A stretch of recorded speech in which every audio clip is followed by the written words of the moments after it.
Je crois que tout grand projet naît sur un coin de table. C'est un peu ce qui s'est passé avec Volailles d'Albret. Des hommes qui ont une vocation complémentaire et qui auront une volonté commune.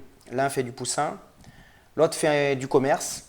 De leur association va naître 50 ans d'histoire.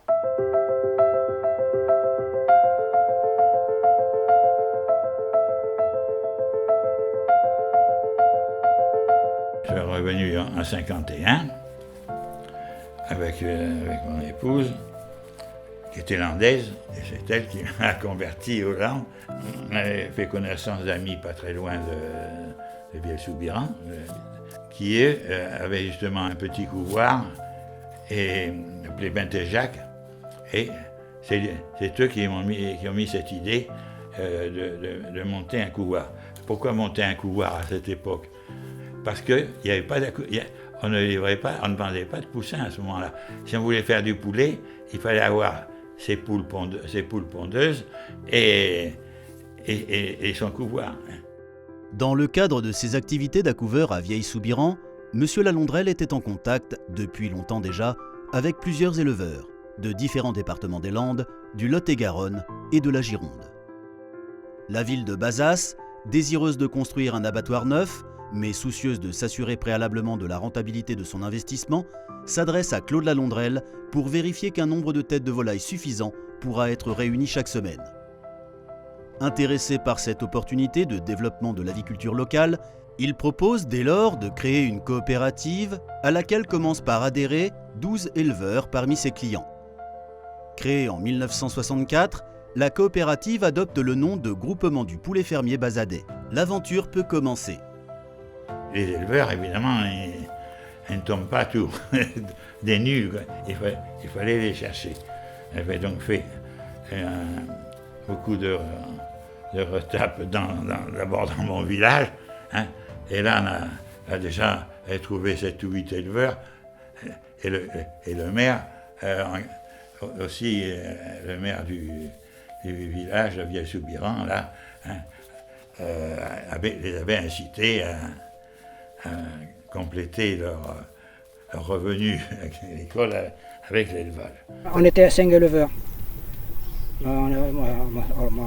Moi-même, M. Duviela Paul, Deloste Jean, Destenave Francis, Destenave Louis et Destenave Jean.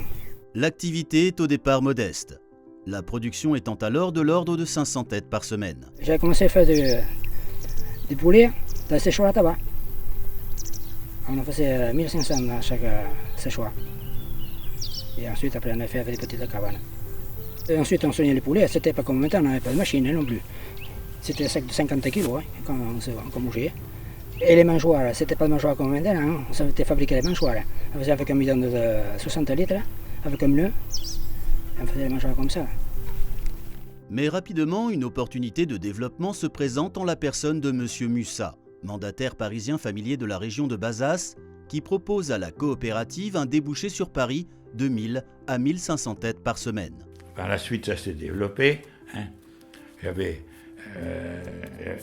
déposé une étiquette, c'était le bon poulet landais, hein. Et puis, plus tard, quand le label a été créé, je ne pouvais plus garder cette appellation. En ce milieu des années 60, qui voit l'adoption du premier label agricole garanti par l'État, le fameux 0165, qui est le fruit de la démarche militante des membres du syndicat de défense du poulet jaune des Landes, les volailles sous label offrent de plus en plus une garantie vis-à-vis du consommateur, ce qui commence à faire son succès. Falkenberg a sauté sur l'occasion, hein, pour aller, parce qu'il avait beaucoup de facilité à discuter avec les autorités publiques ou autres. Et finalement, c'est lui qui a pu avoir le label rouge à Paris. Et il était très bien introduit au ministère, elle l'appelait Monsieur Qualité. Conscient de ces enjeux, ayant participé aux actions du syndicat du poulet jaune, les dirigeants du groupement engagent une démarche pour faire labelliser leurs poulets. Ainsi, voit le jour en juin 1967 l'association de défense du poulet basadé de type loi 1901, statut juridique permettant à l'époque d'être dépositaire d'un label. Là, j'ai dit, nous, on ne peut pas faire de... On ne trouvera pas et on ne veut pas faire de poulet industriel. N'oublions pas que Volaille d'Albret est le spécialiste de la volaille de qualité depuis le début. De 64 à 65, produisant d'abord de la volaille fermière, puisque le label n'existait pas. Puis ensuite, après 65, quand les premières démarches de labellisation ont eu lieu. C'est notamment en 1967-68 qu'un nouveau client souhaite tisser des liens commerciaux avec le groupement. Monsieur Bidou, volailler de la région bordelaise qui se fournit en poussin chez Monsieur Lalondrelle et abat ses volailles à Bazas. Bidou était un ami et il avait un élevage, ou plutôt son père. Hein. Et son père avait été, pendant la guerre, il avait une épicerie importante, et dans un groupe important. Et il avait donc décidé de faire du poulet pour ce groupe-là d'épicerie.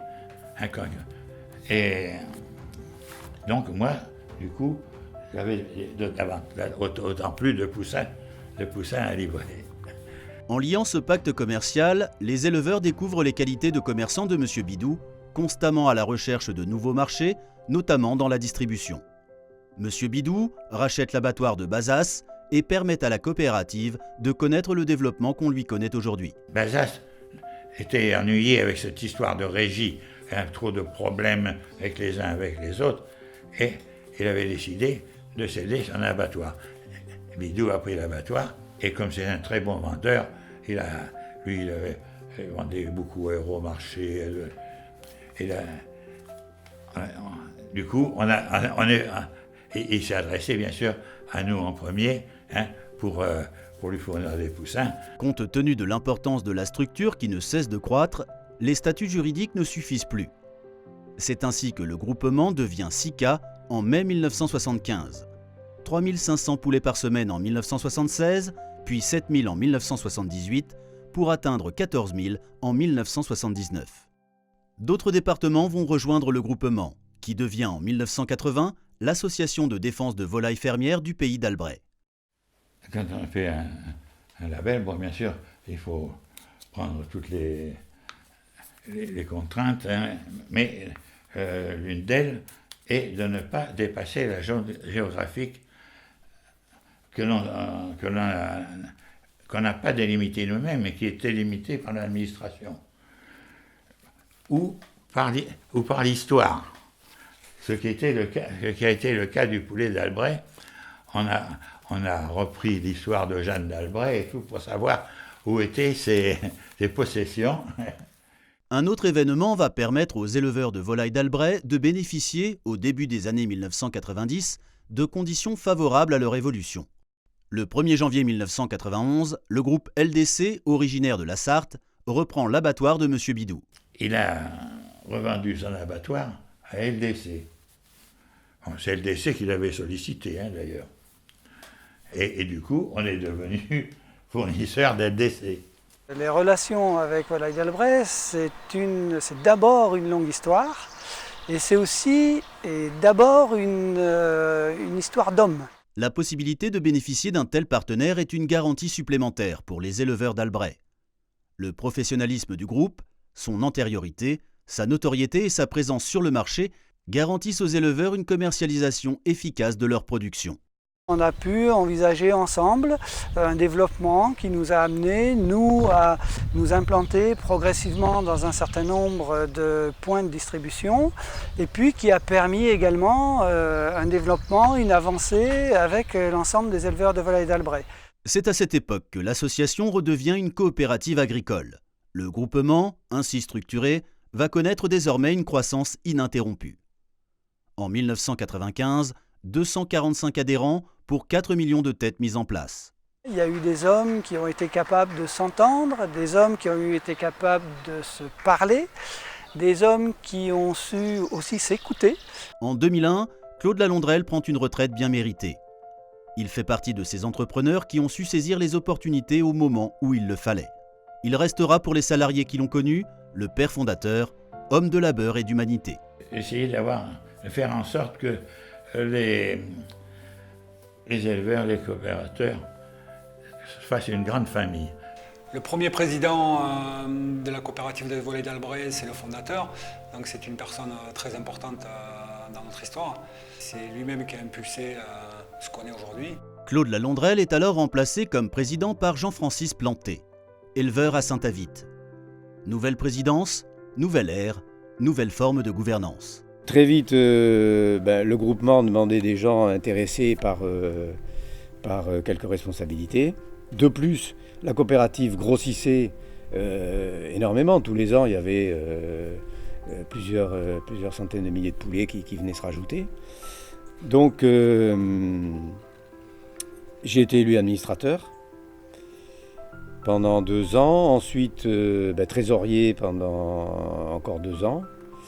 Et ensuite président en 2001. La passation entre les deux présidents dans les années 2000 montre un changement totalement radical dans la gouvernance. Nous sommes passés des négociations d'un bout de table à une ère industrielle où il fallait être plus précis, où il fallait apporter une qualité homogène sur le temps. On ne négocie pas avec un volailler comme Bidou de la même façon qu'avec notre partenaire actuel qui est le premier volailler français. Si la coopérative en est là aujourd'hui, c'est grâce à ça, grâce à cette adaptation qui a été faite par tous les éleveurs, par toute l'équipe de la coopérative. Dans cette même période, le siège déménage dans les locaux plus spacieux et plus accessibles en banlieue de Mont-de-Marsan, sur la commune de Saint-Avit. J'ai intégré donc le volaille d'Albret en 1994 et à ce moment-là, les bureaux se situaient à Roquefort, dans le centre du village. Bon, il faut reconnaître que le personnel travaillait dans des conditions vraiment pas faciles. Hein. Les bureaux étaient exigus, et puis le bâtiment était plutôt vétuste. À partir des années 2000, la conjoncture n'est plus aussi favorable pour le label rouge. Le commerce français se stabilise à 100 millions de volailles label rouge et ne devra plus progresser sur les 10 prochaines années. Les volumes de la coopérative volaille d'Albret suivent la même tendance pour s'établir à 90 000 volailles par semaine et 100 000 festifs. C'est dans ce contexte qu'un nouveau directeur prend ses fonctions en mai 2004. La coopérative est restée pendant à peu près 8 mois, il n'y avait pas de directeur. Donc à ce moment-là, c'est vrai que le conseil d'administration m'a bien appuyé, m'a bien aidé. Et moi j'étais à la recherche d'un nouveau directeur, et avec des critères très précis. Donc il fallait quelqu'un qui sache parler poulet, comme je disais toujours. Mon aventure à Volailles d'Albret, qui dure depuis 10 ans, c'est d'abord une rencontre avec un homme, Jean-Francis Planté, à la gare de Bordeaux. Et donc en octobre 2003, et de cette rencontre d'hommes a fait naître, une histoire qui maintenant dure depuis 10 ans. Je pense qu'on a été un bon couple pour la coopérative. Entre 2005 et 2006, une première crise va venir attaquer la sérénité de la coopérative. C'est en fin de soirée que devraient parvenir les dernières analyses confirmant la présence du virus de la grippe aviaire en France. Dominique Bussereau appelle au calme. La France se prépare. Le ministère de l'Agriculture annonce la vaccination la semaine prochaine de 900 000 oiseaux. L'influenza aviaire ou le déferlement médiatique d'un mal qui n'existe pas. Le marché s'effondre, les prix pratiqués par la grande distribution à la filière volaille sont au plus bas. Les réunions de crise se succèdent. Conseil d'administration, bureau puis au siège de LDC à Sablé. Compte tenu de la crise commerciale, la situation financière de la coopérative ne permet pas, pour le conseil d'administration, d'envisager une autre solution qu'un plan social et le licenciement de 3 personnes. Pour Volailles d'Albret, c'est le premier coup dur de son histoire. Très marquant et très amer, c'est le souvenir de l'influenza aviaire et des conséquences qu'elles ont eues sur toute la filière et puis sur notre structure en particulier. Ce sont des moments pénibles à vivre, aussi bien pour les éleveurs que pour l'ensemble de la coopérative, puisqu'il y a eu des choix qui ont été faits à cette époque-là, à ce moment-là, qui ont été des choix douloureux. Donc Volailles d'Albret a su quand même trouver les forces, je dirais, et les réserves nécessaires pour rebondir et pour repartir de l'avant. Le 24 janvier 2009, à peine remis de la crise de la grippe aviaire, la tempête Klaus précipite à terre 11% du potentiel de production de la coopérative. La veille de la tempête 2009, qui est proche de nous, j'étais chez un copain. On était en train de boire un petit coup. Et il me dit, tu as vu? On n'entendait rien. Rien du tout. Pas le bruit de vent, pas un animal, rien. Il me dit, c'est marrant, on dirait le calme avant la tempête. Je ne pense pas qu'il pensait qu'il pourrait avoir raison. Des centaines de cabanes s'envolent et une trentaine de bâtiments de 400 mètres carrés se retrouvent endommagés. Beaucoup d'éleveurs sans moyens de production se retrouvent sans travail. Le lendemain de la tempête Klaus, toute l'équipe était déjà sur le terrain pour s'assurer que déjà tous les éleveurs étaient vivants. Déjà c'est important parce qu'il y a eu quelques morts dans la population. Et ensuite à gérer les enlèvements urgents et ainsi que les mises en place à déplacer et tout ce qui était déménagement de sites sur d'autres, des quelques poulets qui restaient sur certains sites, principalement sur mon secteur et dans les zones land d'élevage. 3 choses m'ont marqué dans l'événement de la tempête en 2009. D'abord, c'est la difficulté de gérer l'aspect professionnel, alors que finalement nous sommes tous aussi touchés, aussi bien les uns que les autres, d'un point de vue personnel. C'est aussi, la deuxième chose, c'est ce silence. Le silence de la nature, avant la tempête et après. Mais aussi et surtout, le silence des nouvelles qui n'arrivent pas, et pour cause, plus rien ne fonctionne. Enfin, c'est finalement cette capacité d'entraide et de renaissance qu'ont les hommes et les femmes face à l'adversité. Quoi qu'il arrive, il faut se relever, parce que de toute façon, on n'a pas le choix. Après le choc, quand même, il y a eu le choc de la destruction des bâtiments et de la forêt. Il y a eu une énergie pour reconstruire et repartir, et ça a été très positif quand même. Voilà, tout le monde s'est serré les coudes et on a bien avancé. La coopérative montre une réactivité à toute épreuve, car le temps de la reconstruction a sonné. À peine 7 jours après la tempête, le conseil d'administration vote une enveloppe exceptionnelle à la reconstruction de ses moyens de production. Grâce à ce plan, les aides de l'État, de la région et du département, mais surtout à la volonté des éleveurs qui ne renoncent jamais, Volailles d'Albret retrouve sa capacité de production en 3 ans. La coopérative ayant les reins quand même solides, on a pu intervenir, aider des éleveurs, mettre en place un programme de reconstruction. Il fallait absolument livrer l'abattoir. Tout le monde s'est impliqué, les éleveurs, les techniciens, la direction, le personnel de la coopérative. Donc chacun a fait son travail. Ça a permis de rebondir fortement, où tous les employés et éleveurs de la coopérative se sont serrés les coudes. Et à partir de là, nous avons décidé de mettre en place un plan de développement. Et aujourd'hui, on peut être fier d'avoir pu construire 100 bâtiments en si peu d'années pour qu'on se retrouve aujourd'hui avec un parc de bâtiments en très très bon état et performant. On a bien senti que la structure Volailles d'Albret avait vraiment fait des efforts au-delà d'une rentabilité pour accompagner les éleveurs, et derrière s'est remis de suite en cause dans une dynamique de reconstruction de bâtiments, de remotivation des éleveurs, et ça restera finalement un très très bon souvenir.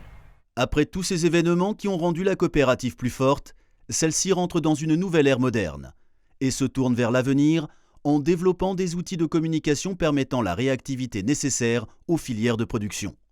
Intranet pour les éleveurs et suivi des lots sur Pocket PC puis sur smartphone pour les techniciens. Mes souvenirs reviennent à ma mère, un dossier complet de 10 cm d'épaisseur à tout marquer sur les feuilles. À aujourd'hui où notre coopérative et nous-mêmes est en relation avec tout le monde et est capable de gérer ça sur un logiciel tout simplement remis à jour tous les jours pour que tout le monde puisse être au point.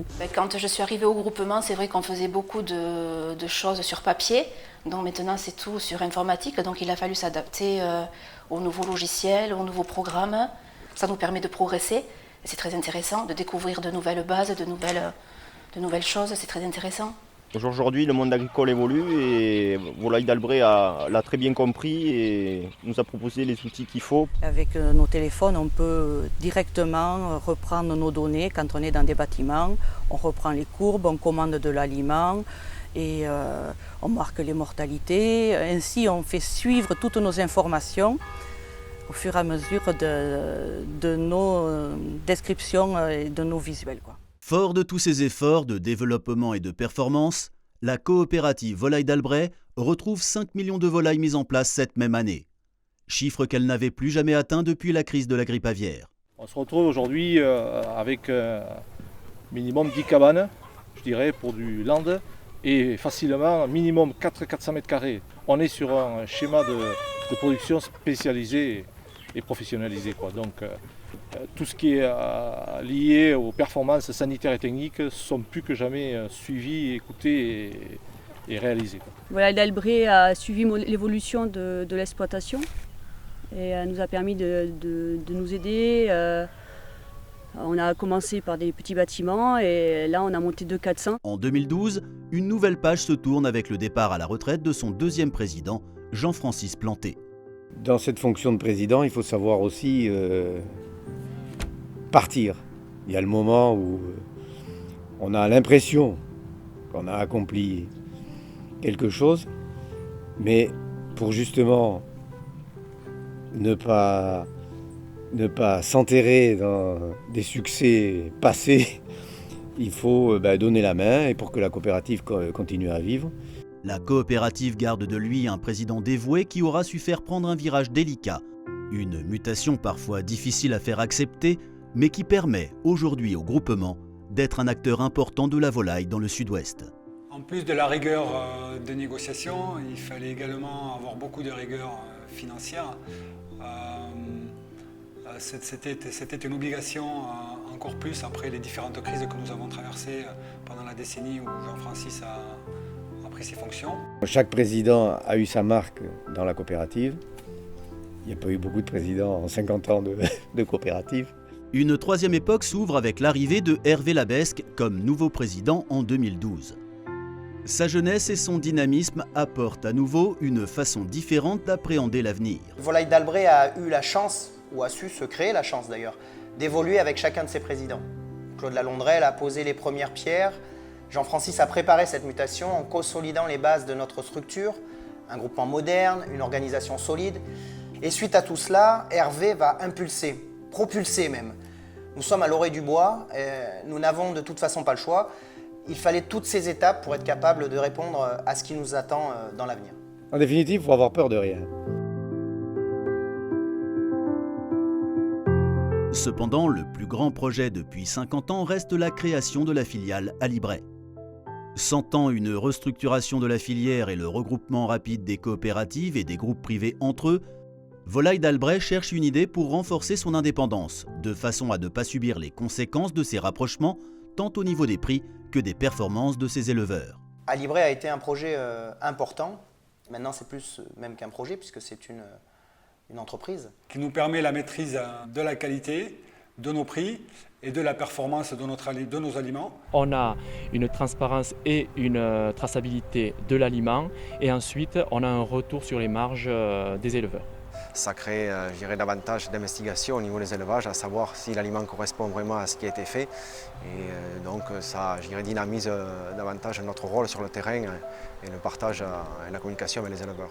Un réseau d'éleveurs toujours grandissant, où la transmission intergénérationnelle reste une priorité chère aux adhérents de la coopérative. Les 3/4 du développement s'est réalisé à l'intérieur du groupement, ce qui témoigne de la confiance des éleveurs vis-à-vis de la stratégie impulsée par ses dirigeants. On trouve aussi beaucoup de parents qui ont transmis leur élevage à leurs enfants, et c'est ça aussi l'esprit Volailles d'Albret. Ce n'est pas une grosse structure, c'est une structure importante mais pas énorme, mais justement ça lui permet de réagir très vite et d'être facilement en contact avec tous ces éleveurs. Malgré le fait qu'il y ait des époques différentes, qu'il y ait des hommes différents, il reste un fil conducteur. Et ce fil conducteur, c'est le rapport humain qu'il peut y avoir entre nous.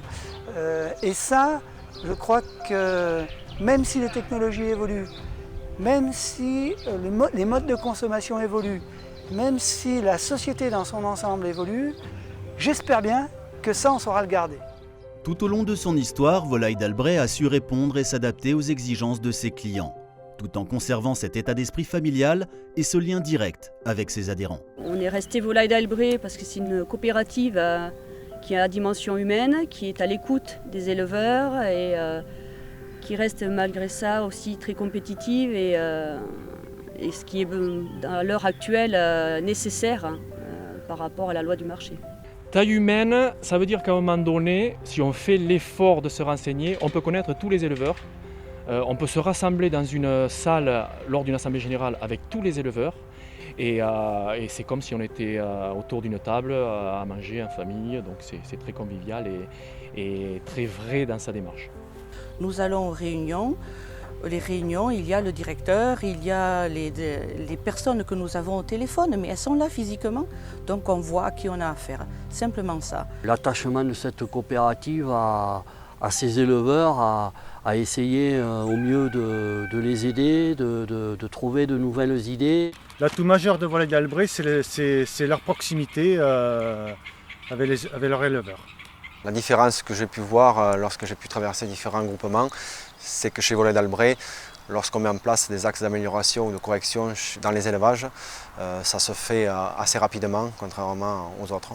Le technicien, si nous avons un problème, nous avons eu des problèmes, nous a contacté le samedi par exemple, parce que nous les week-ends, on se sent des fois un peu seuls, mais là non. Une information ou une demande d'un producteur, je dirais qu'au mieux et au plus vite, le lendemain, on peut lui donner une réponse ou lui apporter une réponse, que ce soit commerciale ou technique ou tout ce qui est l'environnement de notre métier. Des décisions rapides, et évidemment des résultats et une approche intéressante. Proche de ses éleveurs, proche de son industriel et proche de ses clients. Volailles d'Albret me convient beaucoup plus que notre groupement de producteurs. Parce que, à mon avis, Volailles d'Albret est resté à taille humaine, à taille raisonnable, au niveau volume de production, état d'esprit surtout.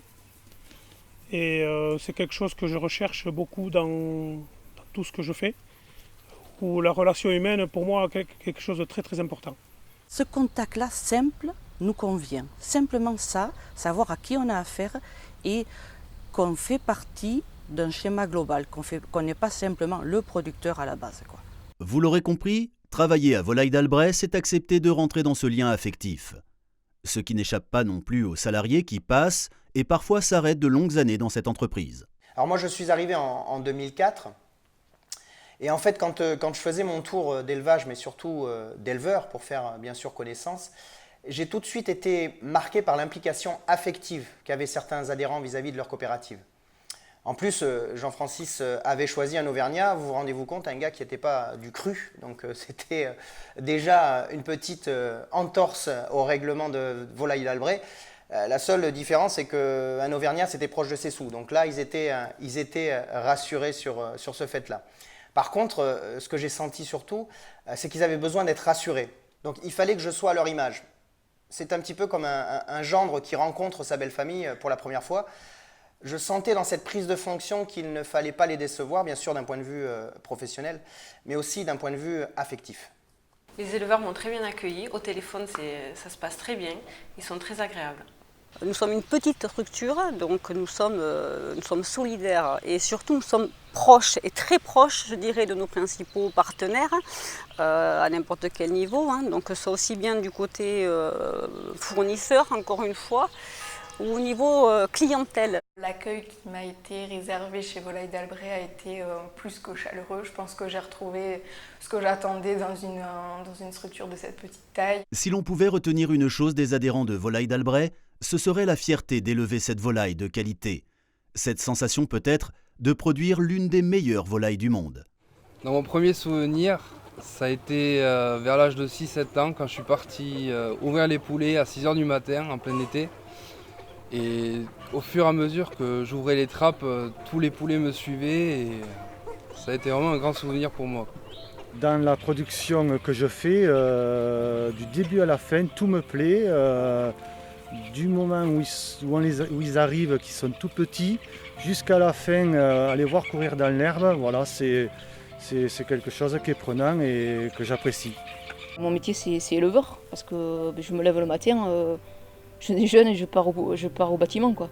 J'ai du plaisir à élever mes poulets dans ce site qui pour eux est un camping 4 étoiles. Moi c'est mon plaisir de savoir que grâce à nous, grâce à moi, il y a des gens qui puissent manger ce qu'ils aiment, un peu élevé, encore beaucoup élevé à l'ancienne et donc toujours avec de la qualité. Ce qui me plaît le plus, c'est de les voir arriver tout petits. Ils arrivent à un jour et de pouvoir voir l'évolution et ce qui permet aussi de les voir après partir et de voir jolis poulets ou jolis festifs avec une belle queue en panache et d'être fier d'arriver à un stade, de ce stade-là et de les voir bien partir. Au cours de son histoire, Volaille d'Albret a su s'adapter, se défendre même. Le Petit Poucet a su répondre présent aux demandes, souvent ambitieuses de ses clients et notamment de LDC.